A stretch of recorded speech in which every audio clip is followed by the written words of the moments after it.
დავიწყოთ თუ თქვენთან ახლა. სალამი ბატონო გიორგი, სალამი მაყურებელო. ბატონო გიორგი, ჩვენს პირველს ვიდეოს ძალიან კარგი გამოხმაურება ქონდა ჩვენი მაყურებლისგან. ყველამ ძალიან დიდი მადლობა მითხრა, რომ თქვენ მოგიწვიეთ. ყველას ეს სიამოვნა ჩვენი საუბარი. და იმ დღეს ჩვენ ესე წაკვრით ერთ თემას შევეხეთ, რომელზედაც დღეს უნდა ვისაუბროთ. მთავარი თემა არის როგორი უნდა იყოს ეკლესიის სწორი პოზიცია აფხაზეთში დაბრუნებასთან დაკავშირებით. მაგრამ მანამდე ერთ-სამ ძალიან მარტივ მოკლე კითხვას დავსვამ და მერე გადავიდეთ თემაზე. კეთილი. აი სტატუსი უწმინდესი და უნეტარესი. ეს სტატუსია თუ აი ეს უნეტარესი რას ნიშნავდა ილიას შემთხვევაში? ან რაღაცა ჩინია ეკლესიური? პირველ რიგში მოგესალმებით, დიდი მადლობა ყველა დადებითი გამოხმაურების ავტორს, ვინც მოისმინა და გვიყურა. მე შევეცადე რომ ყოფილიყავი როგორც ყოველთვის უწრფელი და ახლაც ვაპირებ რომ ვისაუბრო ყოველთვის ღიად გახსნილად და ზოგ შემთხვევაში ხისტადაც, იმიტომ რომ რეალობა არის საკმაოდ მძიმე და ობიექტური ანალიზი ყოველთვის მოითხოვს ერთგვარად ცოტა უფრო მეტ გამბედაობას და მკაფიოებას და კი და თეთრის და შავის ძალიან მკაფიოდ გარჩევას. რაც შეეხება თქვენს შეკითხვას, უნდა ითქვას, რომ ეს არ მიემართება ეს ტიტული და წოდება საკუთრივ პერსონალურად რომელიმე ადამიანს როგორც ასეთს. ეს არის ტახტის უშუალოდ საყდრის ხელმძღვანელის ტექნიკური, ფიქტიური და ფორმალური სტატუსი და არც ერთ შემთხვევაში ეს არ ნიშნავს იმთავითვე, რომ ამ ტახტზე მყოფი ადამიანი არის შინაგანად უნეტარესი და სულიერად უწმინდესი. ეს ამის ექვივალენტს არ წარმოადგენს პირდაპირ მნიშვნელობით. ეს ეკუთვნის მხოლოდ იმ საყდარს, ანუ იმ ტახტს, იმ სახელოს, იმ ინსტიტუციას. და ეს ვინ მიანიჭა ილიას ეს სიტყვები? თვითონ მიანიჭა თავის თავს ასე დაირქვა თუ ვიღაცა მიანიჭა ეს უნეტარესობა? უნდა ვთქვათ, რომ აქ უშუალოდ ილია მეორე არაფერს შუაშია, იმიტომ რომ ეს როგორც უკვე აღნიშნე, ეს არ არის პერსონალური ჯიბდო ვინმეს მიმართ. ეს არის კათოლიკოს პატრიარქობის თანამდებობისათვის განწესებული. ყველა კათოლიკოს პატრიარქი უნეტარესი იქნება შემდეგი. ნებისმიერი კათოლიკოს პატრიარქი საქართველოს უწმინდესად და უნეტარესად იწოდება, ხოლო სხვა მსოფლიო ადგილობრივი ავტოკეფალური მართლმადიდებელი ეკლესიის პატრიარქები, მაგალითად კონსტანტინოპოლის იწოდება ყოვლად უწმინდესად, მაგალითად მის უწმინდესობად იწოდება რომის პაპი, სხვა ადგილობრივი ეკლესიების ზოგი არის უნეტარესი, ზოგი უწმინდესი.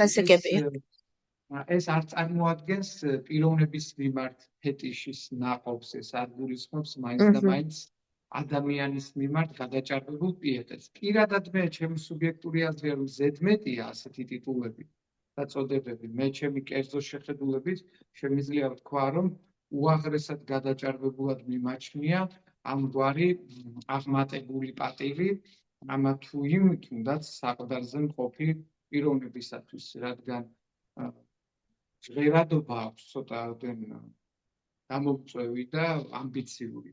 თუმცა თუ გავითვალისწინებთ იმას, თუ რა შინაარსობრივი მხარე უძღვება ამას უკან, მაშინ შესაძლოა ეს მივიღოთ ნორმალურად და აუცილებლად. თუმცა ვფიქრობ, რომ თანამედროვეობაში უკვე ერთგვარად ანაქრონიზმია.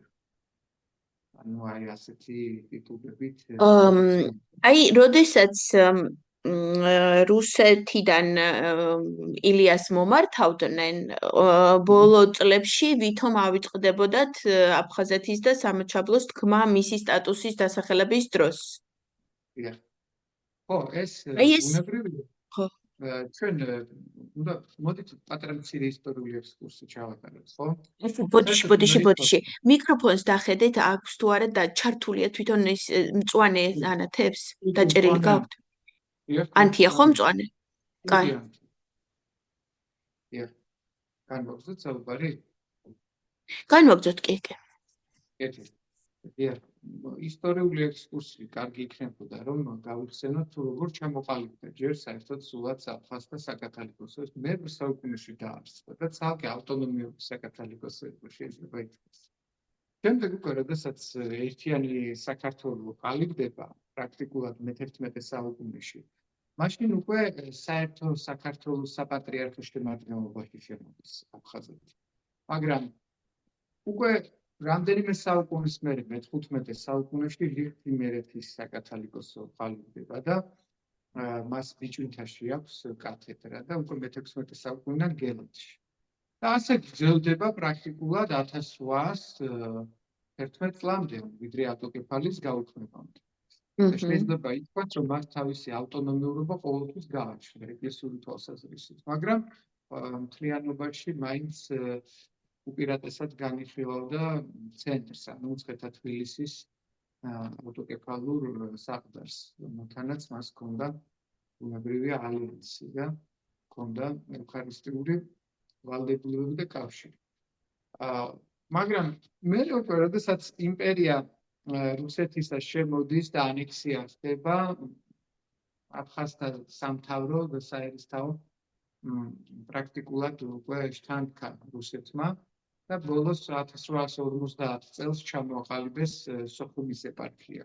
როგორც ასეთი ოღონდ რა თქმა უნდა ეს არ იყო საქართველოს ეკლესიის იურისდიქციის შემადგენლობაში, ასე ცალკე აღებულად. მოსკოვის ხაზს მოყვებოდა პირდაპირ.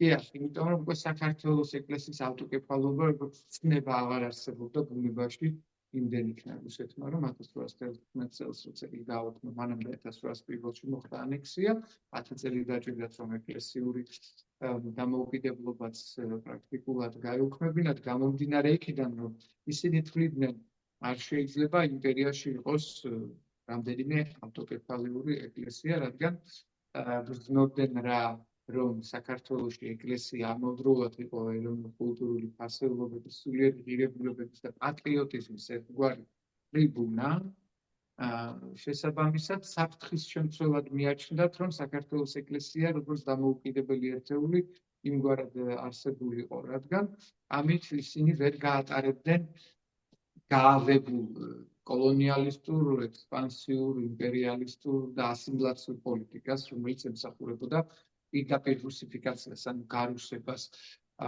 რაც გამოიხატებოდა მაგალითად სავალდებულო რუსული ენის მსახურებით ლიტურგიკული, ასე ვთქვათ, ვალდებულებების შესრულებაში, ასევე გალობა იყო შეზღუდული ქართული ვიცით და ევგენი ბაჟონოვი იყო ესეთი ეგზარქოსი, რომელსაც აკრძალა მაგალითად ქართული გალობა. ეგზარქოსები პრაქტიკულად სულ 19 ეგზარქოსი ყავდა ჩვენ და მოვესწარეთ 6 იმპერატორს. და მათგან ამ ეგზარქოსთაგან სულ შეგვიძლია 2-3 პიროვნება დავასახელოთ, ვინც შედარებით უფრო ნორმალური, თავშეკავებული და კეთილშობილური განწყობის იყო და რაღაც გარკვეული მზრუნველობა ჰქონდა საქართველოს მიმართ. დანარჩენი მათგანი ერთმანეთს ეჯიბრებოდა თითოეული მათგანი, ვინ უფრო მეტ სარგებელს მიიღებდა მატერიალურს საქართველოდან, რადგან ის საეკლესიო ატრიბუტიკა, ინვენტარი, გულისხმობა ის სიწმინდეებს, მაგალითად აი ხახულის ხატი, ხო, რომელიც დაიკარგა თავის დროზე და კოლექციონერმა ბოტკინმა შეიძინა შემდეგ და ეს მერე დაბრუნდა უკვე მოგვიანებით, მაგრამ იმ პერიოდისთვის კერძო კოლექციებში ძალიან ბევრი ქართული სიწმინდე განიბნია და დაიკარგა და გასხვისდა და აიტაცა რუსეთმა პრაქტიკულად ეს და ნუ ახლა ჩვენ ვიცით, რომ ყავდნენ ისეთი ადამიანები, რომლებიც ამ საგანძურს მალავდნენ სხვადასხვა ადგილებში, ხო, იყო ესეთი ნაზარი ლიჟავა, მიტროპოლიტი, არაჩვეულებრივი პიროვნება, რომელიც საფრთხის წლებში დახვიდეს და ეს იყო 25 წელი, თუ არ ვცდები, 1925 წელი და მან იმდენი მოახერხა, რომ გადამალა ნახევარი განსაცავში ქართული სიწმინდეებისა და იყო ასეთი ბევრი სხვა საეკლესიო მოღვაწეც, დიახ. რაც შეეხება ოკუპაციის საკითხს, თუ რა როლი უნდა ჰქონდეს ეკლესიას, ეს ძალიან საინტერესო შეკითხვაა და ჯერ კიდე ერთი კითხვა მაქვს. აი ახლა აი ამ სტატუს კი არა და აი ამ ერარქიას, როდესაც თბილისში მჯდომ პატრიარქს ასევე ცხუმის და ისიც მოყვება. ეს ახლა ჩვეულებრივად გადაეცემა შიოსაც და ამას ამტკიცებს, ამას მსოფლიო პატრიარქი ასე ვთქვათ ადებს, ხო, მას აღიარებას, რომ კი აფხაზეთიც და ისიც ამას უნდა მოყვებოდეს და თბილისის პატრიარქს უნდა ერქვას ეს ყველაფერი. მსოფლიო პატრიარქის იმაშია ეს, ასე ვთქვათ, კომპეტენციაში, რომ ეს ასე დაამტკიცოს? ის როგორ არის ახლა 2010 წელს საქართველოს ეკლესიის სინოდმა განიხილა ეს საკითხი. ხუანხაზეთის ეპარქია ცალკე არსებობდა, ის რა თქმა უნდა იურიდიულად საქართველოს საეკლესიო საზღვრებშია მოქცეული და ამაზე არავინ არ დაობდა. მით უფრო მას შემდეგ რაც ავტოკეფალი 1990 წელს ჩვენ პრაქტიკულად აღვიდგინეთ. შემდგომში, როდესაც გარკვეული საშიშროება გაჩნდა იქ სეპარატიზმის კიდევ უფრო გაღვივებისა და მტრული რიტორიკის მომწიფებისა, მიიღო ეკლესიამ ასეთი გადაწყვეტილება, რომ ტიტული პატრიარქს თავადვე აიღო საკუთარ დასახელებაში ხუმაფხაზეთისა და ემატა მცხეთა თბილისისას. ამავდროულად. ესე იგი, პატრიარქის ტიტულებში ზოგადად აწილიც იქნება პატრიარქი, ყველა იქნება სრულიად საქართველოს კათოლიკოს პატრიარქი, მცხეთა თბილისის მთავარეპისკოპოსი და ბიჭვინთისა და ხუმაფხაზეთის მიტროპოლიტი. აფხაზეთში რამდენიმე კათედრა არის, სხუმის, ბიჭვინთის, ტრანდის, მოქვის, ბედის, ილორის, ახალი ათონის. ეს ყველა კათედრები, რა თქმა უნდა, ეკუთვნის იურიდიულად და ეს ეჭვგარეშეა და ამას ყველა აღიარებს პრაქტიკულად გარდა რუსეთისა, საქართველოს კათოლიკოს პატრიარქს სახელმწიფო. ანუ ეს შეიძლება ითქვას, რომ სტავროპიგიალური სტატუსი აქვს, ანუ პირდაპირ პატრონაჟი აქვს მათზე კათოლიკოს პატრიარქს, გარდა იმისა, რომ მისი ეპარქია, სახელმწიფო ეს ჩამოთვლილი დიდი კათედრალები, რომლებიც მე დავასახელე ისტორიული წარმომავლობისა, აფხაზეთში, რომელიც არის განფენილი, მას ექვემდებარებიან. მაგრამ ეს დე-იურე და ასეა, თუმცა დე-ფაქტო ხედავთ, რომ განსხვავებული მოცემულობაა, ხო, დოროთე ბარი არსებობს კიდევ რაღაც სეპარატისტული ჯგუფი, არსებობს 15-მდე სასულიერო პირი, რამდენიმე ეპისკოპოსიც, რომელიც უშუალოდ მოსკოვის საპატრიარქოსგან დოროთეა ის, რომელიც ასე ვთქვათ პროქართულია, ხო, უფრო ყველაზე მეტად იქ. არა. უნდა ითქვას, რომ არც ერთი არ არის სინამდვილეში პროქართული. არც ერთი არ არის, ხო. იმგვარად იპოზიციონირებს, რომ კონსტანტინოპოლთან სურს რაღაც ურთიერთობების მოწესრიგება და უნდა რომ ისტორიულად, რადგან აფხაზეთში არსებობდა ცალკე ავტონომია და საკათალიკოსო, ერთგვარი ავტოკეფალია, თუ შეიძლება ასე ითქვას, ის მოიპოვოს, მაგრამ რა თქმა უნდა, კონსტანტინოპოლის არ გადახედავს ამ საკითხს არასდროს, ან განხილვას ეს საკითხი არ ექვემდებარება არც ახლა და არც მომავლის პერსპექტივაში. ამიტომ იქ ყოველთვის იქნება ასეთი სეპარატისტული, ასეთი მარგინალური განწყობები და ყოველთვის არა, დეოკუპაციამდე. თულად ყოველთვის ხო. ხო, იქამდე ვიდრე საქართველოს სანამ ოკუპირებული არ აღიდგენს იქ ოფიციალურად როგორც სახელმწიფო, ისე ეკლესია. მაგრამ თვითონ დეოკუპაციის საკითხი არის ეკლესიის მხრიდან განსახორციელებლად საკმაოდ რთული, გამომდინარე იქიდან, რომ თავად ხელისუფლება არ აყენებს ამ საკითხს დღის წესრიგში აქტიურად, ის რუსეთთან არის პრაქტიკულად სერვილისტურ მონობრივ განწყობაში და ეკლესიაც ვიცით, რომ აფილირებულია და პრაქტიკულად საეგზარქოსოა დღევანდელი საქართველოს ეკლესია და ეს დიდი ხნის მემკვიდრეობა რუსეთისგან. ამიტომ ეკლესიამ რომ აირჩიოს ეს გზა დეოკუპაციის რიტორიკის, მაშინ ის უნდა წავიდეს მსხვერპლზე. ის უნდა დაუპირისპირდეს ხელისუფლებას ადგილობრივს, უნდა დაუპირისპირდეს მოსკოვის საპატრიარქოს, უნდა დაუპირისპირდეს კრემლს. მაგრამ სინდისთან და ქრისტეს წინაშე უნდა იყოს მართალი. ცხადია, ეს გააკეთა მაგალითად კირიონ მეორემ, ეს გააკეთა ამბროს ხილაიამ, ეს გააკეთა არ უნდა დაუკარგოთ ლეონიდე ოქროპირიძესაც, რომელიც კათოლიკოს პატრიარქი იყო 1921 წლებში. მასაც საკმაოდ რთული მიმოწერები ჰქონდა მაშინდელ პატრიარქ ტიხონთან, რომელმაც პრაქტიკულად საქართველოს ეკლესია ანათემას გადასცა და ტიხონის შემდეგ რუსეთის ეკლესიამ წმინდანად შეერწყეს ცნობისათვის, რომელმაც საქართველოს ეკლესია დაწყებულა და ქართველი მრევლი. ესეთი პარადოქსული მდგომარეობა. ამიტომ მე ნაკლებად ველი იმას, რომ ჩვენი ეკლესია ამ მიმართულებით დიაქტივირებს, იმიტომ რომ ის ვერ წავა საკუთარი თავის წინააღმდეგ. საკუთარ ბატონებს ვერ დაუპირისპირდება. ვერ გაიღებს მსხვერპლს. ის კი არა, აგერ ლამისა ავტომობილებით საქართველოში შევიდნენ, ხო?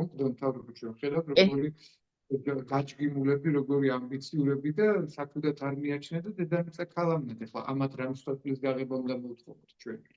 რომლებსაც ელემენტარულად არც რწმენა, არც საკუთარი სამშობლოს სიყვარული. ერთადერთი ინტერესი მათი არის თონებრივი გადანაწილება და გავლენის სფეროები. და აი ამ დაგროვილი კაპიტალის შენარჩუნება. ამიტომ მე ვარ ძალიან პესიმისტურად და სკეპტიკურად განწყობილი ეკლესიის როლის თვალსაზრისით დეოკუპაციის საქმეში. თუმცა ცალკე აღებული სასულიერო პირები შეიძლება არსებობდნენ და სამართლიანობისთვის უნდა ითქვას მიტროპოლიტი პეტრე ცაავა, რომელიც მუდმივად ამ საკითხს აღჟღერებდა, რომ საქართველოს ეკლესია ყოფილიყო პრინციპული რუსეთთან მიმართებით, რომ აფხაზეთის საკითხზე ყოფილიყო ძალიან მწვავე რეაგირება და საპროტესტო ნოტა უნდა გაგვეგზავნა. ის კი არა, ჩვენი ევქარისტიული კავშირის გაწყვეტილი უნდა გქონდეს რუსეთთან. იმ მოცემულობის მიხედვით, რასაც რუსეთი კადრობს და როგორადაც ის ჩვენს ტერიტორიულ საეკლესიო მთლიანობას არღვევს და ანტიკანონიკურად მოქმედებს, ის იმსახურებს ჩვენგან ბუნებრივია თუნდაც ანათემირებას, თუნდაც როგორც მინიმუმ დროებით მაინც ევქარისტიული კავშირის გაწყვეტას, მაგრამ ამის მზაობა, ამის სულისკვეთება და ამის განწყობა უბრალოდ პოტენციაში არ გააჩნია დღევანდელ მთავართა საბჭოს, ანუ სინოდს, რადგან უმეტესობა მათგანიც სრული შემადგენლობა არა რუსეთის მხრიდან იმართება და კომპრომიტირებულია და იქიდან ფინანსდება და შესაბამისად ზოგი მენტალურად სოფხედველობრივად სასარგებლო იდიოტის როლშია, ზოგი გავლენის აგენტია, ზოგი პირდაპირ ემისა. ამიტომ არ უნდა მოველოდეთ საუბედუროდ ეკლესია მხოლოდ დესტრუქციულ როლს თუ შეასრულებს ახლა. და ასეც იქცევა ხო უკრაინის ეკლესიის ავტოკეფალის არაღიარებით თუნდაც. ამიტომ ილუზია ის რომ ჩვენ იმედით შევხედოთ ეკლესიას, რომელიც ხშირად აღжღერებენ, რომ აი ქართული სახელმწიფოებრიობის სუვერენიტეტის დამოუკიდებლობის გარშემო ილია მეორემ თითქოს და მოწამეობრივი ღვაწლი გაწია ჩვენი ტერიტორიული მთლიანობის აღდგენის გზაზე, დამოუკიდებლობის მოპოვებისას და ასე შემდეგ. ეს ყველაფერი არის ქიმერული, აბსოლუტურად დაუდასტურებელი და სინამდვილეში სრულად ანტინომიური არის რეალობა და მოცემულობა, იმიტომ რომ მას არათუ როლი მიუძღოდა ის დისიდენტებს და ეროვნულ მოღვაწეებს. ჯერ თავიდან იკრებდა თავისთან, მათგან ინფორმაციები მიიღო და შემდეგ ეს ინფორმაციები როგორც ჩანს უნდა გადამუშავებულიყო და გაშუშად მუშაობდა. დიახ, მოსკოვს მიწოდებოდა და ყველა ვინც კი იქ იკრიბებოდა, ზოგი ან ეგრეთ წოდებული ვერბოლკით გადაიბირეს, ან მოკლეს, ან სამშობლოდან გააქციეს. ამიტომ სად ჩანს ის, რომ ილია მეორე ხალხის გვერდით იყო სახელმწიფო ეროვნული ინტერესების სასარგებლოდ. ეს უტოპიური, აბსოლუტურად არაარგუმენტირებული და უსაფუძვლო ხოტბა ქათინაურებია მის მიმართ. მე რაღაცნაირად ცივი მოწვეული არ ვიყო და თავი შევიკავო, მაგრამ რეალობა არის ძალიან მძიმე და ამიტომ არ შეიძლება ის მოჩლექით საუბარი ისტორიის გაყალბება და ყალბი გმირების განდიდება, მით უფრო როდესაც ისინი სახელმწიფო დამნაშავეებს ეროვნულ გმირებს უწოდებდნენ, მაგალითად მარშალთა კორპუსის ხელმძღვანელ ჯაბა იოსელიანს, რომელიც პირდაპირ მოსკოვმა ჩამოგვიყვანა, ხო? რომლის მეშვეობითაც იგივე შევარდნაძე ჩამოვიდა, მოხდა სახელმწიფო გადატრიალება, დაამხეს ლეგიტიმური მთავრობა და პრეზიდენტი, დევნეს ტყეღრე და ხიბულაში, შემდეგ მოკლეს, მერე დააბრალეს თვითმკვლელობა და ასე მიიტაცეს ქართული ხელისუფლების ძალაუფლება და სამეგრელოში მოროდიორობდნენ, აუპატიურებდნენ ხალხს, ხოცავდნენ, აზრებს იხენებდნენ ტყვია-წამლის შესანახად და ასეთი უამრავი ფაქტი იყო საქართველოში და ეკლესია ამ ავანგარდში მონაწილეობდა. აი ამ ბინძურ, აი ამ ანტისახელმწიფოებრივ, აი ამ ძირის გამომთხრელ საქმიანობაში, რომელიც ტრის ქულზე ასხავდა წყალს. არათუ უნებლიეთ, არამედ შემოვა. ისინი ამისით იყვნენ საქართველოში. უნებლიეთ არა, ეს კოლაბორაციაა. კოლაბორაციონიზმია, ცხადია. აი რას ამბობს ზვიად გამსახურდია ერთ-ერთ ინტერვიუში თორთოდი ამერიკის ხმასთან, რომ კათოლიკოს პატრიარქი ილია მეორე ცდება, როდესაც ბანდფორმირებებს უწოდებს ოპოზიციას. ის ამით ხავერდოვნად ცდილობს, რომ ლეგიტიმაცია შეძინოს დანაშაულებრივ დაჯგუფებებს და კრიმინალურ სინდიკატებს, რომლებიც მომართული იყვნენ ქართული სახელმწიფოებრიობის გრევისაკენ. გესმით და ამათ მხარი გაუმაგრა ილია მეორე. და როდესაც თხოვდა ზვიად გამსახურდია, რომ ეკლესიის წარმომადგენლობა იერარქია შუაში დამდგარიყო ეს კონფლიქტი, ეს კონფრონტაცია და ანტაგონიზმი და ეს ურთიერთდაპირისპირება, რომელიც წარმოიშვა შემდეგ დაეცხოთ და საკუთარ თავზე პასუხისმგებლობა ეღოს შუამავლობის თვალსაზრისით იერარქიებს და მათ შორის კათოლიკოს პატრიარქს. მან მოიმიზეზა, რომ ის ავად იყო და გაციებული იყო და ვერ ჩაერეოდა აი ამ პროცესებში, გესმით? და ჩვენ გვახსოვს, რომ კულინარია, მაშელთა კორპუსი, მგლები, რაღაც ეს დაჯგუფებები ბოროტმოქმედთა, როგორ დათარეშობდნენ ქვეყანაში, მათ შორის ხებრიონი ამავდროულად, ეს არ უნდა დაგვავიწყდეს და ეკლესია ამას ხელს უწყობდა. გესმით? არათუ ეწინააღმდეგებოდა. პირიქით დაინტერესებული იყო იმით, რომ კრემლის პოლიტიკის დომინანტობის ხელშეწყობი ინსტრუმენტი ყოფილიყო თავად და ასეც მოხდა. ამიტომ ისტორია პირუთმული მსაჯულია და ამის აუცილებლად მომავალში საზოგადოებრივ სამსჯავროზე. როდესაც მოსკოვმა კიტოვანი გაგზავნა აფხაზეთში ომის დასაწყებად, არც მან ჰქონდა ეკლესიას არანაირი სწორი პოზიცია და პირიქით აკურთხა კიდევაც ლამ. დიახ, რა თქმა უნდა, ანუ უნდა ითქვას, რომ თავად ეს ფიგურანტები და აქტორები, ვინც იყვნენ ჯაბა იოსელიანი, თენგიზ სიგუა მოღალატე, იგივე კიტოვანი და სხვა დანარჩენი, უმეტესობა მათგანი, რა თქმა უნდა, ისინი მხოლოდ ზვიად გამსახურდიაც კი არ ღალატობდნენ, ზვიადის ზურგში განებით მათ სამშობლო გააკეთეს სინამდვილეში. და პირადი კეთილდღეობა არჩიეს საერთო საზოგადოებრივ სიკეთეს და მას მერეც ჩვენ იარაღი ჯერ კიდევ ვერ მოვიშუშეთ. იქიდან გამომდინარე, რომ ამას არ მივეცით პოლიტიკური და მორალური შეფასება სამართლებრივად. არ იმსჯელა საქართველოს პარლამენტმა არც ერთხელ ამ საკითხს. არ მივიღეთ არც ლუსტრაციის კანონი და ის ადამიანები ბევრი ახლა გარდაიცვალა ბუნებრივი სიკვდილით, საკმაოდ თბილი სიბერი ზოგიერთი მათგანი, ხო? მაგრამ მინიმუმ იმსახურებს მომავალი თაობა და ის ნატანჯი ადამიანები, ვინც თავისი ცრემლის სისხლით და უფლით ჩაღრმავდა ქართული სახელმწიფოებრიობის აღშენებლობის გზაზე და მინიმუმ ზვიად გამსახურდია და მე რა ვქოსტავა ნამდვილად ღირსნი არიან იმისა, რომ ჩვენ ამ საკითხს ობიექტურად, სწორად დავარქვათ თავისი სახელი, რასაც ოკუპაციის ხუთბოლკმტიან პოლიტიკაში ერთ-ერთი პუნქტი არის აუცილებლად კოლაბორაციის და ლუსტრაციის კანონი, რომლითაც უნდა გავსამართლდეთ ჯერ კიდე 70-იანებიდან და 60-იანებიდან მოყოლებ. თუ უფრო ადრე არის. და თქვენ წარმოიდგინეთ, თქვენ იქ აღმოაჩენთ ძალიან ბევრ მაღალ იერარქს და სასულიერო პირს, რომლებიც პრაქტიკულად იყვნენ რეზიდენტები და ემისრები კრემლისა, რომელთაც ჰქონდათ ეგრეთ წოდებული ვერბოვკა საბჭოთა სტუკის მიერ, ანუ კგბ-ს ერთ-ერთი ქვენაუწყების მხრიდან, დღეს მას FSB ქვია, მაგრამ ფუნქციონალურად იგივეა და თავისი დანიშნულებით და ჩვენ ხედავთ, რომ ამ თვალსაზრისით ჯერ კიდევ საქართველო არ გათავისუფლება.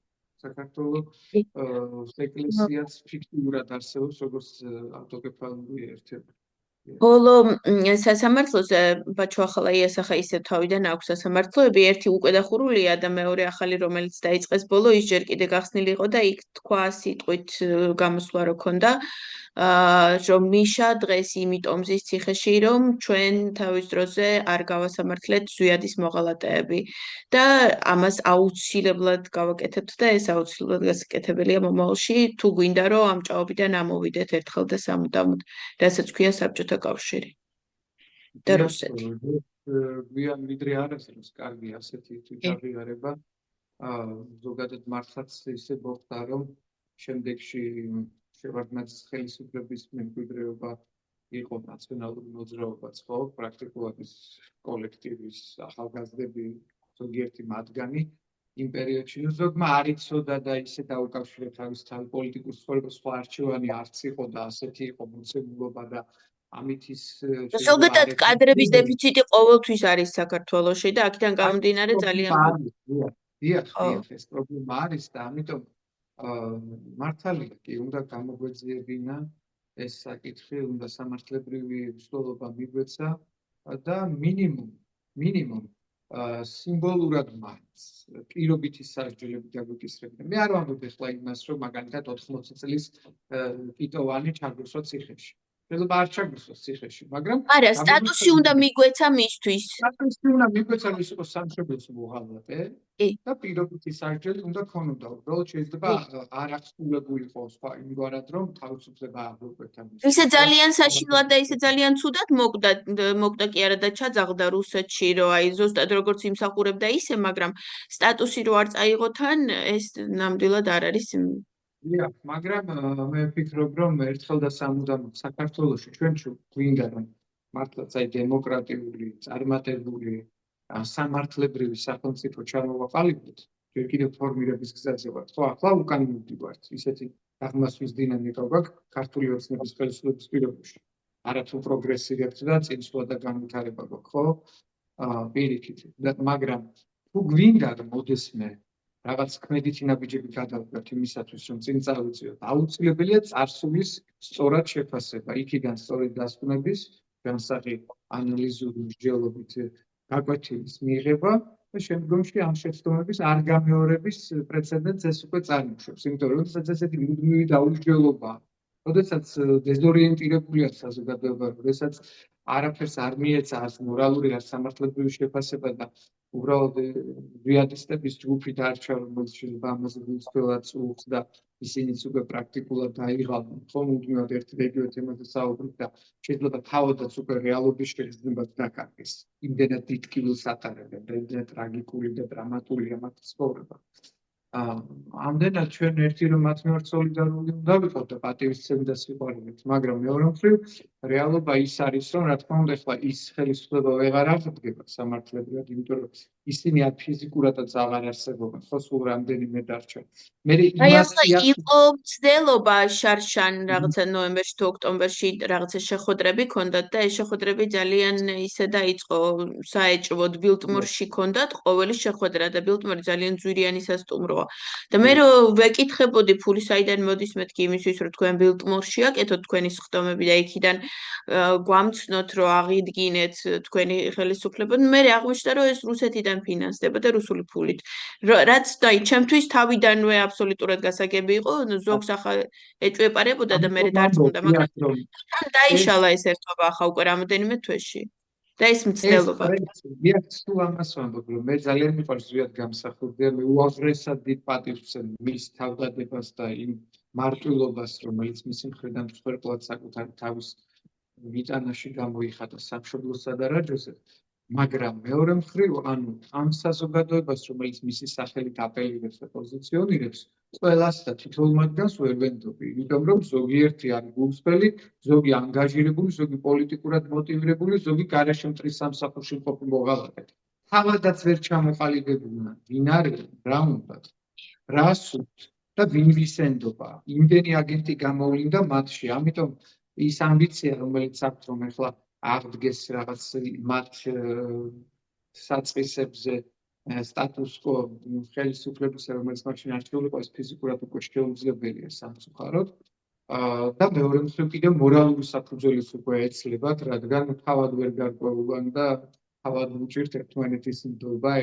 ლეგიტიმაციას რომ მიიღო, ხო, ამომრჩეველი დღეს უნდა გყავდეს. შენ ვერ მიიღებ ლეგიტიმაციას 30 წლის წინანდელი ამომრჩეველი და დღეს ამომრჩეველი აღარ გყავს. ბუნებრივი ახალი თაობა, ანუ აბსოლუტურად არანაირი სიმპათიით და ინტერესით მათ მიმართ არ არის. ანუ ადეკვატურობის პრობლემაც არის ცოტა ზოგიერთ მათგანში და შესაბამისად, ხო.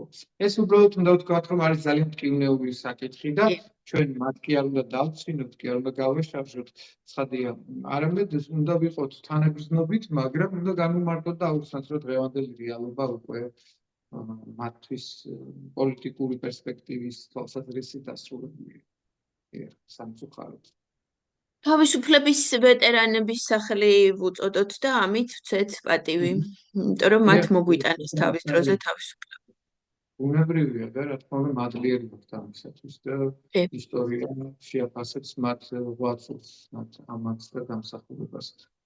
მაგრამ უნდა ვთქვათ, რომ დეოკუპაციის საკითხში ჩვენ საზოგადოებრივი ერთიანობა არ გვაქვს. ნახეთ, ჩვენ თქვით, აი წინა შეხვედრაზეც გავაჭრეთ, რომ არ არსებობს იდეა, რომლის გარშემოც ქართველი ერი არის აბსოლუტურად თითოეული მათგანი განუჩვევ მე ვცდილობ, რომ ჩემი YouTube-ით დეოკუპაციის იდეის გარშემო შევკრიბო ხალხი, იმიტომ რომ აფხაზეთზე ძალიან ბევრ სისულელეს ლაპარაკობენ, ხან ბოდიშის მოხდას, ხან შერიგებას, ხან აფხაზეთთან ისე უნდა ვიერთოთ ლამის როგორც სახელმწიფოსგან, ხან ფედერაცია, ხან კონფედერაცია, ხან რაღაცა და ყველაფერი არასწორია დეოკუპაციის გარდა. მარტო დეოკუპაციაა სწორი. და აი ამიტომ არსებობს ჩემი YouTube-ი. როგორც ასე. შესანიშნავი სახელწოდებაა და იდეაც თავისთავად ის რაც ჩამოთვალეთ, რომ კონფედერაცია, ფედერაცია თუ ცალკე დამოუკიდებლობა აფხაზეთისა, ეს რა თქმა უნდა იმთავითო მიუღებელია და მეც ვფიქრობ, რომ ერთადერთი გზა უნდა იყოს და მიზანი და კრედო ჩვენი სახელმწიფოებრივი დეოკუპაცია. ყველა ასპექტით ეს ასეა, მაგრამ ეხლა რაშია საქმე, დავაკვირდეთ, ნახეთ, თითქოს ნებისმიერ ნომინალურ ქართველს რომ გკითხოთ თქვენ, იქნება ის მუსლიმი, მართლმადიდებელი, პროტესტანტი, კათოლიკე თუ ათეისტი, კახელი თუ მეგრელი თუ იმერელი პირობისად, ხო? ყველა კითხვის რომ რა თქმა უნდა აფხაზეთი არის ქართული მიწა, აფხაზეთი უნდა დაბრუნდეს. მაგრამ აი ზუსტად რა ფორმით, რა გზით და რა სტატუსით საუბედუროდ ამაში ერთიანი არ არის. ყველაზე სწორი ფორმაა დეოკუპაცია, ყველაზე სწორი. თუ გინდა რომ შემოიფიქროს ეს მიწა რომ კონფლიქტი შემდეგ ისევ არ განახლდეს, ხო? ხო და მაგრამ მეორე მხრივ აი საუბედუროდ საზოგადოება არ არის მოციფული ამის გარშემო და ამაში ძალიან დიდი წვლილი მიუძღვის სწორედ ეკლესიის ინდიფერენტულობას და პასიურობას და სახელმწიფოს აი ესეთ მავნებლურ პოლიტიკას, როცა კი ბოლო აკორდი იყო ბიძინა ივანიშვილის მხრიდან გაჟღერებული ის სისაძაგლე და უთანმოყვარეობა და უპატივცემულობა, რომელიც მან გამოავლინა, როცა კი განაცხადა, რომ ესე იგი ჩვენ ბოდიში გვაქვს თითქოს მოსახლე აფხაზებთან და ოსეთთან. ბოდიში გვაქვს 14 აგვისტოს ააჭრელეს მთელი ქალაქი წარწერებით, რომ აფხაზებს ბოდიშიო. აი ჩემს სახლთანაც ასეთი წარწერა იყო გადავირიერო და. ამ დროს უთნოცმენდა და გენოციდით მოხდა ჩვენი და თავად გაბრიყვდნენ აფხაზები და დაუჯერეს იმ რუსულ ანტიქართულ პროპაგანდას და მოგვიძულეს მაშინ, როდესაც ჰარმონიზებულად ცხოვრობდით ახლა იქ რა თქმა უნდა ადამიანურ დონეზე ყველგან არის კონფლიქტები, ხო? მათ შორის ახლა საფრანგეთში ჩემს მეზობლად ზოგი ფრანგია, ზოგი ალჟირელი, ვიღაც ერთმანეთში იკამათებს, მაგრამ ეს ეთნიკურ კონფლიქტად მოონახულო და სახელმწიფო ამით დაინტერესდა, ხო? აბსურდია ეს. თუ რაღაცა მავნებლური ზრახვა არის, რუსეთი ამით იყო დაინტერესებული, ამ მიკრო კონფლიქტებს იკვლევდა. ქმნიდა. არა, რუსეთი კი არ აღვივებდა ამას, რუსეთი ამას ქმნიდა. და ბოლოს რუსული ნათქვამია ცხადია. ბოლოს ვერ შექმნა, ანუ 100 წელიწადზე მეტი იწვალა იმისთვის, რომ ეს სეპარატიზმი აი რაღაცნაირად ძლიერად ჩამოეყო, ვერ ჩამოაყალიბა და იმიტომ მოუწია მერე კიტოვანს ომის დაწყება. ანუ სეპარატიზმი რეალური რო ყოფილიყო და ჩამოყალიბებული, ამ ომს დაიწყებდა არძიმბა მაშინ. ხო, არძიმბით ხო ვერ დაიწყეს ომი რუსებმა, დაიწყეს კიტოვანით. იგივე იყო 2008 წელს ცხინვალიდან რო წამოვიდა, ბაღაბში იყო მაშინ ვითომ პრეზიდენტი აფხაზეთში. რუსეთს უნდოდა აფხაზეთიდან და ბაღაბშმა უარი უთხრა, არაო, შენ ამას ჩემი ტერიტორიიდან და ჩემი სახელით ვერ გააკეთებოდა. ბაღაბში მოკლეს მერე ამის გამო და ცხინვალიდან შემოვიდნენ. ანუ მთლად ისეც არ არის საქმე ახლა წყალწაღებულად როგორც ჩვენ გონია და ძალიან მე ვისაც ველაპარაკები, მე აფხაზეთში ხშირად დავდივარ. გადაპარვით ენგურზე ვიპარები, ვისაც ველაპარაკები, ყველას ერთი სული აქვს, რომ ჩვენ დეოკუპაციას როდის დავიწყებთ. იმიტომ რომ გადაგვარება, გადაჯიშება, სრული გარუსება, რომ 30 წელი სრულ რუსეთში რო არიან, ამას ჩვენზე უფრო უარესად განიცდიან, ამისგან ჩვენზე უარესად იტანჯებიან, ჩვენზე მეტად ეზიზღებათ რუსეთი და რუსები და ერთი სული აქვს, ჩვენ ამას როდის ვიზამთ. და აი ეს ეკლესიას რო კონდეს, საერთოდ ილია მეორეს კონდა რამე კავშირები აფხაზეთში საეკლესიო პირებთან. ეს ეცოდინებოდა და ამაზე გაბედულად ილაპარაკებდა, ან ოდნავ მაინც ილაპარაკებდა, რომ აი რაღაცა კავშირები მაინც ქონოდა ვინმესთან. რიადვისთანაც ეს არის ბესარიო ნაპლია, ხო, რომელიც იგივე სეპარატისტულად პოზიციონირებს იქ და გარკვეულად კონსტანტინოპოლს უნდა მიუერთდეს თუ რუსეთს ვერ ჩამოყალიბებულა საქართველოს ეკლესიის ხელდასხმით იყო ის თავის დროზე და პრაქტიკულად მასთან ჰქონდა საქართველოს საპატრიარქოს რაღაცა გარკვეული კომუნიკაცია და კავშირი ის რამდენჯერმე თბილისშიც იმყოფებოდა. და შეხვდა ილიამ ნორეს, მაგრამ რა თქმა უნდა, ახლა როდესაც ორი ერთი უწყების წარმომადგენელი ხდება ერთმანეთს საერთო ბატონის უღელქვეშ, იქ რა სახელმწიფოებრივი ინტერესი უნდა გატარდეს, ხო? გულისხმობ ილიამ ნორეს დააპლიას, ანუ მათ რა უნდა მოითათვი, რომ ისეთი რაც საქართველოს სახელმწიფოებრიობისთვის იქნებოდა შესარგი და საინტერესო და გამოსადეგი. ამიტომ მე თუ უფლებას მომცემ, ახლა რაღაცა პატარა ისტორიას მოვყვები დოროთეზე. და მე ანუ მის ქმედებაში რაღაცა ეშმაკურობას ვხედავ და ამ ეშმაკურობასაც გავაჟღერებ, რაში ვფიქრობ, რომ ერთ-ერთ ისტორიკოს უნივერსიტეტში, იქ აფხაზეთის უნივერსიტეტი, სოხუმის უნივერსიტეტში ქონდა სადოქტოროს დაცვა. და ბევრი ხალხი იყო მოწვეული, სტუდენტებიც და ამ სტუდენტებშიც რატომღაც აღმოჩნდა დოროთე და ისეთი რაღაცები ილაპარაკამ და ამ სადოქტოროში ისეთი თემები ქონდა გაჟღერებული, რომ უცებ ჩათვალეს, რომ ძალიან პროქართველია და ლამის პამიდორები დაიწყეს იქ სროლა პამიდორების, რომ რას ქვია შენ ამას როგორ ბედავო, ამდენი ქართულობაო და ისაო და ესაო და ამ დროს დარბაზში ამდგარა დოროთე და უკითხავს საზოგადოებას, თქვენ იცითო ესეთი ელისო ჯანაშია იუთუბერი არსებობს YouTube-ზე, თუ გინახიათო მისი ვიდეოები და დარბაზში უთქვამთ, რომ ეს ჯერ კიდე 1-3 წლის წინ იყო თუ 4 წლის წინ ადრე. არაო, მაშინ ძალიან ცოტა ვიდეო მქონდა. არაო, არ ვიცითო, უთქვამს აუდიტორიას. აიო, ყველას გეუბნებითო, რომ გამოიწერეთო ეს არხი და უყურეთო. და მე ამ ვინც იცავდა ამ სადოქტოროს, ეს ელისო ჯანაშია შენ ხარო, ანუ მე არ ვიცოდიო, რომ შენ ასე დამთავრდა. მე კიდე აფხაზეთში თუ გინდა რომ გქონდეს იმის საშუალება რომ საერთოდ რაღაცა ილაპარაკოს საზოგადოებაში აუცილებლად უნდა იეშმაკო შენ არა გაქვს იმის უფლება რომ თქვა რომ ანტირუსი ხარ თორემ მოგკლავენ ამიტომ ზოგი პოლიტიკოსი მაგალითად როდესაც ვერ ამბობს რომ ანტირუსია ამბობს ასეთ რაღაცებს მე არ მინდა რომ აფხაზეთი იყოს იზოლირებული მე მინდა რომ ჩვენ გქონდეს კავშირები ევროპასთან აი ამას ლაპარაკობს, არ ლაპარაკობს, რომ მე ანტირუსი ვარო. როდესაც დოროთე ლაპარაკობს, რომ მას უნდა რომ კავშირები კონდეს მსოფლიო პატრიარქთან, მაგალითად და არ არის გადაბჟირებული კირილეზე და კრემლზე, ესეც შეიძლება ასეთი ერთგვარი ხრიკი იყოს იმისთვის, რომ აი მაქსიმალური გარუსება რაღაცნაირად თავიდან აირიდო. საქართველოს ეკლესიის მხრიდან შეიძლებოდა დროებითი ეკონომიური კომპრომისი იმ აზრით, რომ თუნდაც კონსტანტინოპოლს განეხორციელებინა იქ დროებითი ზედამხედველობა. პატრონაჟი რაღაცნაირი. მაგალითად, ჩვენ ვიცით, რომ ეს არის გაეროს მისიის ეკვივალენტი შეიძლება ყოფილიყო, ხომ გესმით, რომ საეკლესიო სივრცეში, როცა შერეული მაგალითად სამხედრო პოლიტიკური ძალები ამყარებენ თქვათ რაღაც მშვიდობას და ქმნიან ჰუმანიტარულ დერეფერენს და ასე შემდეგ. ხო ვიცით ეს საომარ სივრცეში სიტუაციებში ეს გამოცდილება ხო საერთაშორისო ძალების თანამონაწილეობისა სამშვიდობო მისიებში.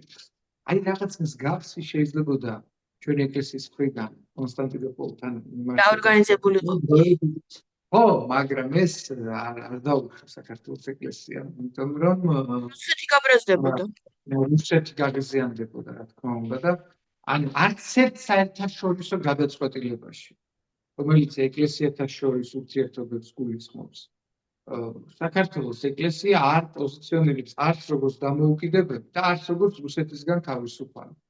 ესმით, ან ყოველთვის არის უნისონში და სინქრონში მოსკოვის საპატრიარქოსთან ეს გამოჩნდა იგივე კრეტის მსოფლიო საეკლესიო კრებაზე, რომელიც მერვე კრებად არის წოდებული, სადაც მართლმადიდებლური დიდი ფორუმი ჩატარდა და პრაქტიკულად ეს იყო ძალიან ფართო მასშტაბიანი კრება. საქართველოს ეკლესია არ წავიდა იქ, არ წავიდა ასევე ვთქვათ ბულგარეთი არ წავიდა, ანტიოქია, რუსეთი არ წავიდა, სერბეთის ჭოჭმანობდა რუსული ორბიტის წარმომადგენლები, ანუ რეალურად სადაც რუსეთს გავენა, ხო, ანტიოქია არის სირია. მაშინ ასადის რეჟიმი იყო თან, ეს 2016 წელი. ხო და ასადის ახლა ბატონობის ქვეშ ეს იგივე რუსეთის ზეგავლენის ქვეშ ყოფობა იყო. ცხადია და ამიტომ ეს ეკლესია ყოველთვის იყო ანტიოქიისა, საქართველოსი, ბულგარეთის და სერბეთის რუსული გავლენის ქვეშ. ყოველთვის იყო. და დღემდე ეს ინერციით მოყვება, ხო? ახლა აგერ უკრაინაში რა მოხდა, რომ როგორ გამოვლინდა არაერთი მიტროპოლიტი მოსკოვის საპატრიარქოს იურისდიქციაში, რომელიც იყო და სამღვდელო პირი ზოგი დიაკონი პირდაპირ ჯაშის საქმიანობას რო ეწეოდა ანტი-უკრაინულს ამ შემთხვევაში, ხო? და შეფარული გადაცმული სასულიერო პირები იყვნენ ჩვეულებრივ. ხო და სანამ ჩვენთან ეს არ მოხდება, მანამდე მე შორს ვარ იმ რაღაც ვარაუდისგან, რომ თქვა დეოკუპაციის საქმის საქართველოს ეკლესიამ რაიმე პოზიტიური როლი შეასრულოს. არც ერთ შემთხვევაში საუბრობთ. მით უმეტეს ახლა შიოს რო დანიშნავენ მერე საერთოდ. ხო, შიო ვითომ და იტყვიან ისინი. ნახეთ როგორ იტყვიან, ისინი იმას არ გვეტყვიან ჩვენ, რომ აი არა ეს არ არის ჩვენი ტერიტორია, ან ჩვენი გაგვედგინოთ იურისდიქცია, ან ავტოკეფალიის რაღაცა გავლენა, ან სახელმწიფოებრივი ტერიტორიული მთლიანობა. ამას არ იტყვიან, სუვერენიტეტსაც მიემხრობიან ავტოკეფალიის გავრცელებასაც. როდესაც გვეტყვიან, რომ ჩვენ ვერ გავამწვავებთ, იმიტომ რომ ვინც გაამწვავა, ეტყვიან რა მოვიგეთ, აგერ შემოიჭრა რუსეთი გაიხოცნენ ჩვენი შვილები გესმით? ანუ ესე მანიპულირებენ ემოციური თემებით, რომ აბა ომი გინდათ თქვენ და ვის წინაშე, ამიტომ ამას ჭირდება თანმიმდევრული გეგმაზომიერი მოთმინებითი პოლიტიკა, მე ამის მისტიფიცირებას მოახდენენ, რომ აი ჩვენ წერი უნდა გვიყვარდეს, უნდა ვილოცოთ იმისათვის, რომ გაჯანსაღდეს ვითარება, ხიდები კი არ უნდა დავწვათ, უნდა გავდოთ. სახალხო დიპლომატია ერთადერთი ეკლესია, რომელიც ინარჩუნებს რაღაც ზაფებს რუსეთთან მშვიდობიანს, ისიც იმისთვის, რომ პერსპექტივაში ჩვენი ტერიტორიული მთლიანობა აღდგეს. გესმით? ამ საკენგს ყრიან ისინი ყოველთვის. ეს არის მათი რიტორიკა, ეს არის მათი კრედო, რომელიც შორს მიმავალ ძრახებს ატარებს, რომელიც არის, რა თქმა უნდა, მამნებლური, არაგულისფერი და ბუნებრივად ფარისეული. ამიტომ მე დარწმუნებული ვარ, რომ ისინი გააგრძელებენ იმ კურსს უფრო უარესად და ბრუტალურად, იმიტომ რომ ეხლა ილია მეორე უკვე ასაკში იყო და ბევრი რამ აღარ შეეძლო. და ესენი უფრო ხისტები, უფრო ველურები, უფრო ნაკლებ კულტურულები არიან მთელ რიგ საკითხებთან მიმართებით და თან უფრო ანგაჟირებული, იმიტომ რომ ივანიშვილმა კრებსებით პრაქტიკულად დაგვანახა, რომ დაჭერილი ყავს მარიონეტული თოჯინებრივი სასულიერო პირები პირადი ცხოვრების კომპრომატებით. აბსოლუტურად ყველა, ხო? ну, სხვადასხვა ტიპის კომპრომატები, ზოგი ფინანსურია, ზოგი სექსუალური თავგადასავლებია, ზოგი სხვადასხვა ტიპის დანაშაულებებზე საუბარი, ხო? მაგრამ ყოველ შემთხვევაში ამით სილა გააწნა ამ ინსტიტუციას და უთხრა მის რა თქვენი ხარ. ზედმეტი არ მოგივიდეთ, მე გამოვყვებავთ, მაგრამ ჩვენ არ უნდა დაგვაუწყდეს, რომ ერთი ბატონი ყავს და იერარქია დაიცავთ, ან პუტინი მე თქვენ. თქვენ და მე ვერ ვიქნებით და ამისათვის ვიძინამ ეკლესიის პრესტიჟი ცოტა შეარყია, მაგრამ ბოლომდე არ ამოძიება, იმიტომ რომ კარგი ტრიბუნა ამისთვისაც პროპაგანდირების. იმიტომ რომ ეკლესია ლეგიტიმაციას აძლევს ბიძინას ახლა, ამიტომ ბოლომდე არ მოშლის თავის ლეგიტიმაციის წყაროს. დიახ, ამაში ესე. ვითარება არც ერთ სახარბიელოა და საიდუმლო სამწუხარო. არა, ვითარება ძალიან ცუდია, მაგრამ მე ასეთი პოზიცია მაქვს, რომ საერთოდ ყველაფერში ეკლესიაშიც და პოლიტიკურშიც და სოციალურშიც, რაც უფრო უარესად წაგვივა საქმე, მით უკეთესია, იმიტომ რომ ხალხი უნდა მიივიდეს იმ დონეზე, აი რომ უნდა გავმწარდეთ. საერთო, საყოველთაო გამწარება უნდა დაგვემართოს და უნდა გავბრაზდეთ და წავლეკოთ. ანუ სხვა გზა უკვე აღარ აგვაქვს და ის რაც უფრო უარესად იქნება ყველაფერი, მით მალე გავბრაზდებით და მით მალე წავლეკავთ. აი მაგალითად კალბიტონ ელისონ მე ვფიქრობდი და მეგონა რომ ბიძინა ივანიშვილმა რუსეთს თქვა რომ ჩვენ ბოდიში უნდა მოუხალდოთ, ამას უფრო მწვავე რეაქცია მეგონა მოყოლოდა საზოგადოების მხრიდან. ხო, რეაქცია არ იყო თქვა ნელთვილი იყო, რა თქმა უნდა, ჩვენ ნახეთ 300,000-მდე ადამიანები რომ გამოდიოდნენ იქ ხანრებით ხელში, მთელი თბილისი იყო მოცული, ხო? ანუ რამდენი ხანი თვეობით იდგა. აი 300,000 რო ყოფილიყო გაბრაზებული, ნახევარ საათში აღარ იქნებოდა ბიძინა. აი გაბრაზება გვაკლია მაინც რატომღაც ბოლომდე ვერ ვბრაზდებით თუ ვერ საფრთხეს ვერ ვიაზრებთ ბოლომდე თუ რა გვჭირს ვერ გავიგებ ჯერ კიდე. მე მგონი საფრთხეს ვერ ვიაზრებთ. ძალიან კარგი წამოწყება ქონდა პროექტი ევროპულ საქართველოს შემდეგ დაიქმნეს ფედერალისტები, ხო? აი იმაზე რა ქვია იმას ის გენოციდის აღიარების თემაზე ძალიან მომეწონა. მიუხედავად იმისა, რა, რომ მე არ ვარ არ მომეწონა, იმიტომ რომ მე პირიქით თან კითხვა რო და როგორც კი დავუსვი ჩერგოლაიშვილს, პირველივე კითხვაზე ეგრევე დამბლოკა Facebook-ზე. ესენი ამბობენ, რომ აი ასია დაყენებული საკითხი. თითქოს ჩვენ იმისთვის, რომ მოვიპოვოთ ტერიტორიული მთლიანობის აღდგენის უფლება და მორალური უფლება, უნდა დავამტკიცოთ, რომ იყო გენოციდი. გენოციდს რო დაგვიმტკიცებს მსოფლიო, მერე მოგცემს დეოკუპაციის უფლებას. აი ასე აქვს საკითხი დაყენებული და ეს აბსოლუტურად არასწორია. ჩვენ ჯერეთი გენოციდები ძალიან დიდი ხანი მტკიცდება და ათეული წლები და ზოგჯერ ასეული წლები, ჩერქეზების გენოციდი და სომხების გენოციდი დღემდე არ არის აღიარებული, უკრაინას პირდაპირ ეთერში ვუყურებთ გენოციდს და არ უღიარებენ. საქართველოს აღიარებს ჩერქეზების მარტო საქართველოს, ხო, მხოლოდ საქართველოს. ხო და ამიტომ ამის დამტკიცება და ამის აღიარება ძალიან გრძელვადიანი პროცესია.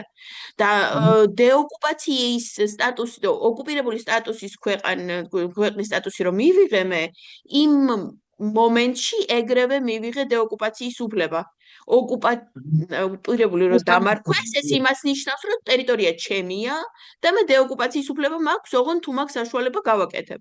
და აი ჩერგოლაიშვილს ისჭირს, ანუ ძალიან ბოდიში ამ სიტყვის გამოყენებისთვის დორბლიანი ანტიმიშაა და აი მიშას მონაპოვარს არაფერს აღარ აღიარებს და მიშა მის რომ მოიპოვა რომ ოკუპირებული ქვეყნის სტატუსი რომ მოგვიპოვა, ამის აღიარებაც არ უნდა და ვითომ ეს ოკუპირებული არაფერს არ ნიშნავს. ამას იგნორირებს, ვითომ ეს არ არსებობს და იმისთვის ჭირდება ეს გენოციდის აღიარება, რომ ვითომ ამითი მოიპოვოს უფლება. ამიტომ უფლება მე დიდი ხანია მაქვს, 2008 წლიდან მაქვს შესვლის უფლება.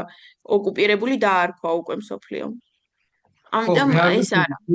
ეს დათქმა იქ არსებობდა თუ ასეთი მიმართება, ეს რა თქმა უნდა არასწორია და ახლა ოკუპაციას კი, მე ძალიან დიდი ლამის ორთვიანი მიმოწერა მქონდა იმ ადამიანთან, რომელიც ამის ყველაზე ისეთი პირველი ავტორი იყო, მალხაზ პატარაია. მან მიიტანა ეს.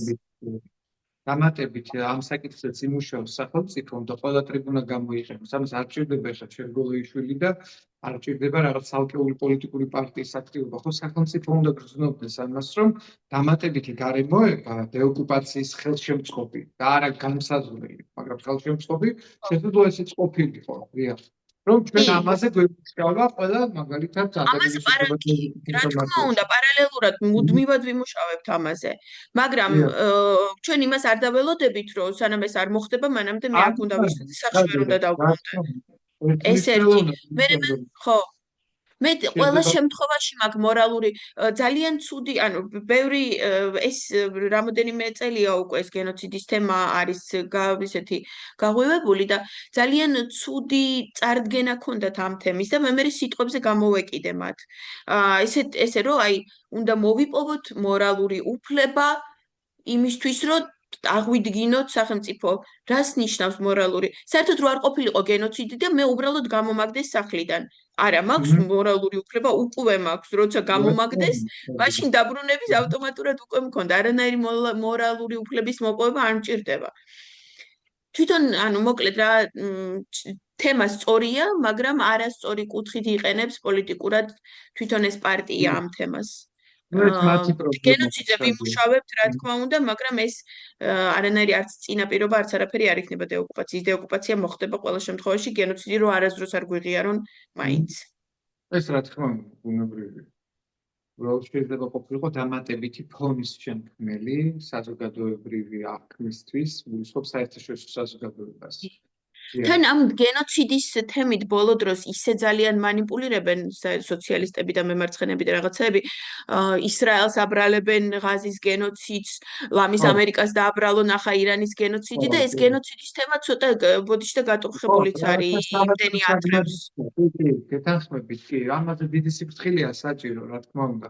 უბრალოდ ჩვენ იმდენად აშკარად და ზედაპირზე მყოფად გვაქვს აი რუსების მხრიდან ქართულთა გენოციდი, რომ ჩვენ არ გვჭირდება ამით სპეკულაცია, არ გვჭირდება ინტერპრეტაცია, ამაშია საქმე. და თანაც მეორე მხარეს დგას რუსეთი, ხო? ვიცით, ანუ ვინც რეალურად ყველასთან ყოველთვის ყველანაირ საერთაშორისო ნორმატივებს, ვალდებულებებს და მორალურ გარემოებებს არ ყოველთვის დიახ. თავით ის სადაც იბრძვის, ყველგან გენოციდის განწყობით იბრძვის. ხო, ჩეჩნეთშიც იგივე გააკეთა ხა 70,000 ქალი გაუპატიურეს მარტო ჩეჩნეთში, როდესაც ეს სისხლიანი რამდენიმე წელი მიმდინარეობდა, ხო ძალიან მწვავე რეჟიმში ეს ომი და ბოლოს იმდენ იქნეს, რომ დაიმონეს ეს ხალხის თავისუფლების მოყვარე ხალხი, იჩქერის რესპუბლიკა ჰქონდათ და საბოლოო ჯამში რა ქნის, ხო? ანუ ამ კადიროვის რეჟიმით და იგივე ხა ჩერქეზებს რა უქნეს, ხო, საქართველოს თორცებს სააკაშვილის დროს აღიარეს. გენოციდი, ხო, სპას არ აღიარებია, ბევრს ყოველში არ ვიცი რაოდენობა ვინ აღიარეს, მაგრამ ჩვენ ვიცი რომ აღიარეს. ხო, მაგ პერიოდში და მე მგონი 2009 წელს, 2009-ში, 2010-ში აღიარეს. იმ პერიოდში ძალიან ბევრმა არა ერთმა კონკრეტულმა ჩერქეზმა, რომელმაც იომა თავის დროზე ჩვენ წინააღმდეგმა და ისეთი აფხაზეთში გმირად იყო.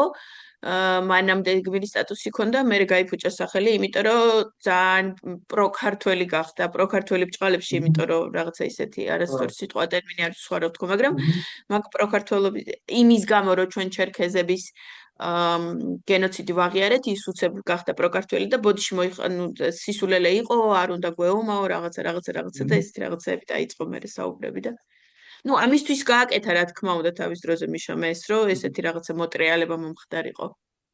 მე იმაზე ბევრი ვიფიქრე, იცით, აი ხელისუფლება რომ აფინანსებს ახლა აფხაზეთში მცხოვრებთათვის რაღაცა იქ სამედიცინო დახმარება. მე პირადად ამაზე რომ დავფიქრდი, ჩემი აზრით წამგებიანი, იმიტომ რომ ისინი ამას უყურებენ არა როგორც შენი მხრიდან წარმოებულ მზრუნველობას, როგორც მის მოქალაქეზე, არამედ როგორც კომპენსაციას, მატერიალური ზიანის ანალიზს. როგორც რეპარაციებს, ლამის რეპარაციებად აღიქვამს.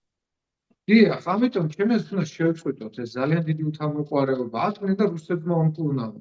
ვისაც თვითონ დაემორჩილებენ, ხო, საბოლოო ჯამში.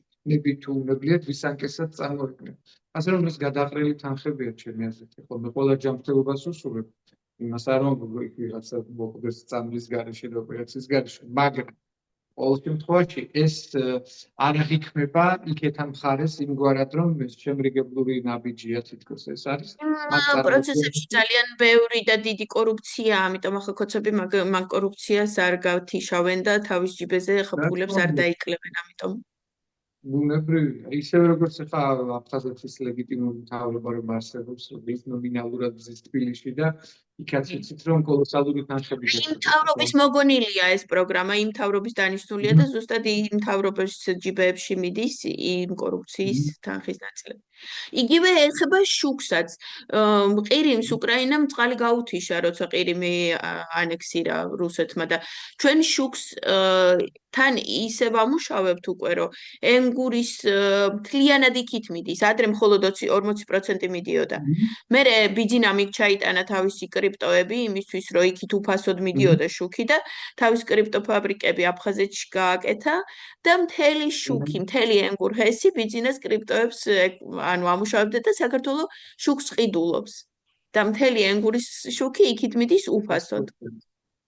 კი, რამდენი წელია ეს, ანუ რაც კრიპტოები გაჩნდა 14 თუ 15 წლიდან, როდის გაიჩინა, იმის მერე აი ამ შავ დღეში ვართ და შუქი უფრო ზვირდება, ჩვენ იქით უფასოდ ამას ვაგზავნით და თან ამას მერე კრიპტოები ჭამენ, იქით უფასოდ გაგზავნილ ფულს. სამწუხაროა, რომ პრაქტიკულად პირადი რაღაც როგორც ჰოლდინგი და კორპორაცია ისე ჩაისვა ჯიბეში ივანიშვილის რეჟიმმა. და პირადად მან საქართველოს სამწუხაროდ და საუბრობ. ან ორივე ნაწილი ოკუპირებულიც და ვითომ არა ოკუპირებულიც. ეს კატასტროფა, სირცხვილი ჩვენი აუგუსტს პრაქტიკულად. რომ ეს დავუშვით. ალბათ თუ კარგად ეს ამატებდით გიორგი, იმიტომ რომ მე კითხვები როგორც ასეთი უკვე გამოვჩნდა. არაფერს მე მგონი მაინც მიმოვიხილეთ თლიანობაში. მე არ მინდა რომ რაღაცნაირად ისე პესიმისტურ ნოტაზე დავასრულოთ, მაგრამ არა, პესიმისტურ ნამდვილად არა, ჩვენ ძალიან ახლო მომავალში გვაქვს საერთოდ დეოკუპაციის პროცესი, აუცილებლად ვიზამთ ამას და საქართველოში ძალიან ბევრი ქართველი ზუსტად იმისთვის იბრძვის, რომ მერე დეოკუპაცია აქ მოიტანოს. გიჟი არავინ არ არის, რომ მარტო უკრაინისთვის იომოს. ერთი რაც ყველაზე კარგი არის საერთაშორისო სივრცეში, ეს მოწონს თუ არ მოწონს ქართულ ოცნებას, თქვენ წარმოიდგინეთ რაზე გვიწევს საუბარი, ხო? ჩვენს ხელისუფლებას მოწონს თუ არ მოწონს. მაინც ანუ საქართველოს ტერიტორიული მთლიანობა და ესე ოკუპირებული ტერიტორიების არაღიარების პოლიტიკა გრძელდება უპყრობად, როგორც ევროკავშირის მხრიდან, ისე ნატოს მხრიდან, ისე ამერიკის შეერთებული შტატების მხრიდან, ისე წამყვანი სახელმწიფოების მხრიდან. ანუ აქ ყველა აცნობიერებს, რომ საქართველოში არის რეჟიმი, ტოტალიტარული უკვე, არა თუ რაღაც ავტორიტარული და ეს არის რაღაც დროებითი სახადი და აუცილებლად განახლდება შემდეგ ხიდების, ურთიერთობების მოლაპარაკებებიც და მეტი დოვლათი შემოვა საქართველოში და თუ რუსეთი აი ამ საერთაშორისო ჭიდილში რაღაცნაირად შესუფთა, შესაძლოა ძალიან უმტკივნეულოდ და აბსოლუტურად რუსის ხელს მოხდეს დეოკუპაცია. არანაირი რაღაცა. ისხლოდ 1-2 რუსი მაინც უნდა მოკლას, მთლად ისხლოდან.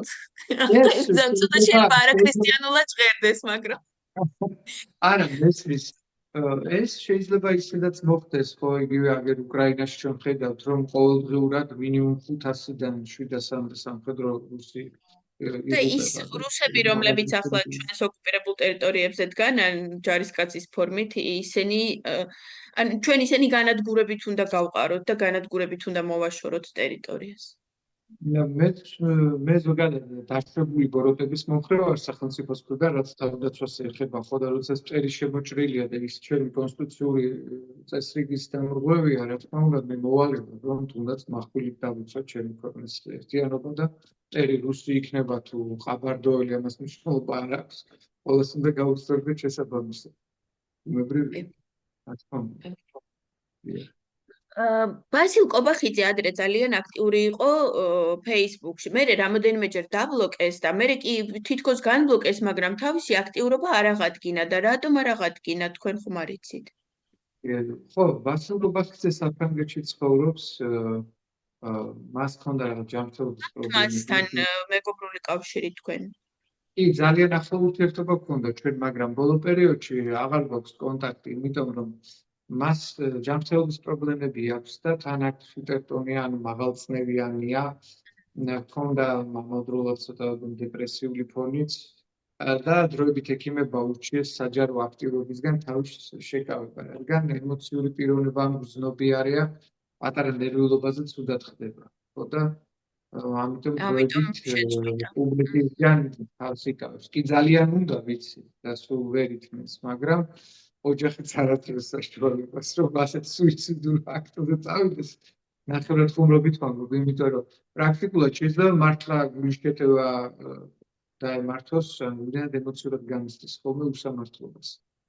არდა მისი პოზიციები ყოველთვის იყო ძალიან მართკვეთელი, ძალიან ისეთი ობიექტური და გაბედული და ყველა საკითხზე, პოლიტიკაზეც, რელიგიურ თემატიკაზეც, საზოგადოებრივ საკითხებზეც და უაღრესად დასაფასებელი პიროვნებაა. უაღრესად საპატრიარქოსი და ისიც ერთ-ერთი მსხვერპლი არის საქართველოს საპატრიარქოსი. დიახ, ისევე როგორც მამა ილია ჭირლაძე, ისტორიკოსი, მე მინდა გირჩიოთ მასთან კომუნიკაცია იქნებ მოიწვიოთ თქვენს ამ შესანიშნავ. თავინიშნო ილია? ილია ჭირლაძე, ყოფილი მღვდელი არის ის, როგორც ბასილ კობახიძე ამბობდა, ეკლესიაში დღეს ყველაზე საპატიო სტატუსი ყოფილი მღვდლობაა. ყველაზე ღირსეული სტატუსი ეს არის, იმიტომ რომ როცა მაგ რეჟიმს არ ემონები და საკუთარ თავს შენ თვითონ განიყენებ.